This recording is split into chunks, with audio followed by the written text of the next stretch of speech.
Görgen tergeni geçiyor adat. Buna mnogo şimdi görgen degen болады. Бұл пияздың bir түрі. Аябай жыттуу. Жапайы. Sarımsak деп деле койсо болот. Жусай, шулардын тобуна кирет. Бирок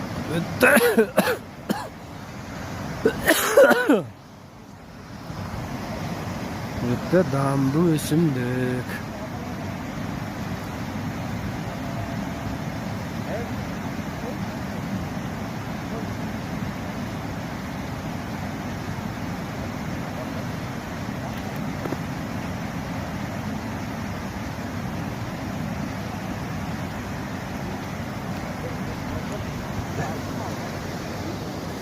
Жүргүлө балдар.